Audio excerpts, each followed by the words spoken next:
Les besoins, ils sont d'actualité.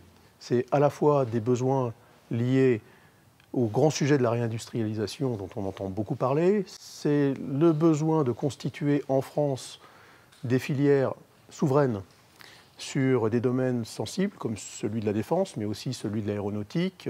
Et puis, bien évidemment, des besoins issus des donneurs d'ordre eux-mêmes qui ont aujourd'hui la nécessité de consolider autour d'eux des partenaires industriels pour monter en gamme et apporter des éléments différenciateurs sur ces grands marchés.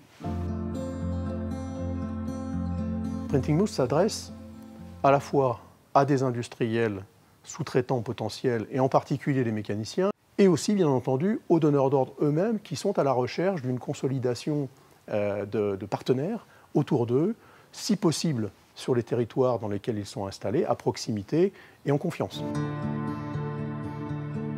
Alors oui, la plateforme est ouverte à tous les mécaniciens qui souhaitent intégrer ces processus de montée en gamme, ces processus de rentrer en compétence et en connivence avec les grands donneurs d'ordre.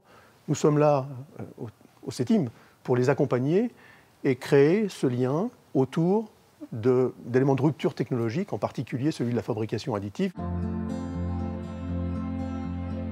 Le CETIM a conçu avec ses partenaires, en particulier les partenaires de la plateforme MBDA, KNDS, des espaces de travail qui sont prévus, conçus pour pouvoir assurer cette confidentialité, avec des systèmes d'information dédiés, des plateformes qui sont sécurisées, de façon, le cas échéant, à pouvoir assumer des travaux qui sont des travaux sous confidentialité référencés. L'originalité de la plateforme Printing, c'est comment mutualiser des moyens pour des industriels qui n'ont pas forcément les capacités à investir sur ces moyens, comment leur mettre à disposition des moyens mutualisés dont ils vont pouvoir s'approprier les qualités, tester par eux-mêmes leur capacité à intégrer ces technologies dans leur entreprise, et j'allais dire, aller jusqu'à dérisquer l'investissement qu'ils auraient à faire, qu'ils auront à faire lorsqu'ils s'intégreront dans ces supply chains. Donc c'est finalement un grand bac à sable, Printing Bourges, dans lequel vont s'exprimer à la fois les besoins des donneurs d'ordre, les sous-traitants vont pouvoir expérimenter jusqu'à élaborer des business cases cohérents, leur capacité à suivre les enjeux de la filière correspondante. Le défi principal, si je raisonne sur ce projet Printing Bourges, c'est de savoir comment on peut passer de fabrication traditionnelle par enlèvement de copeaux, usinage, à partir de volumes très importants de matière, qui prennent plusieurs mois de fabrication pour atteindre la pièce finie, à une pièce fabriquée en quelques semaines, 4, 5 semaines, c'est-à-dire divisée par 3, 4, 5 les temps de fabrication. Et dans le contexte actuel, c'est un élément déterminant pour la compétitivité de l'industrie défense et des besoins du pays.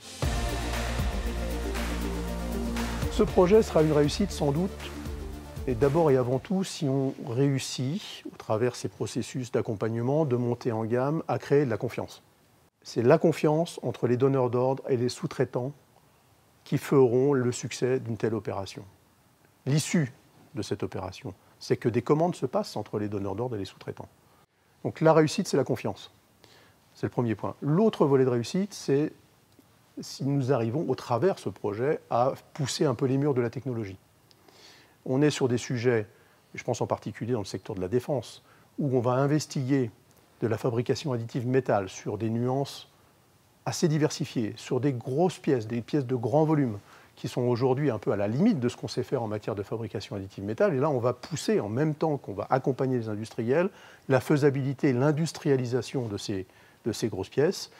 Et je pense qu'on aura aussi une réussite lorsqu'on constatera que nous sommes capables, au travers d'un plateau comme Printing Bourges, d'accompagner à la fois des pièces pour la défense, à la fois des pièces pour l'aéronautique, et pourquoi pas demain des pièces dans d'autres secteurs comme celui du nucléaire, par exemple.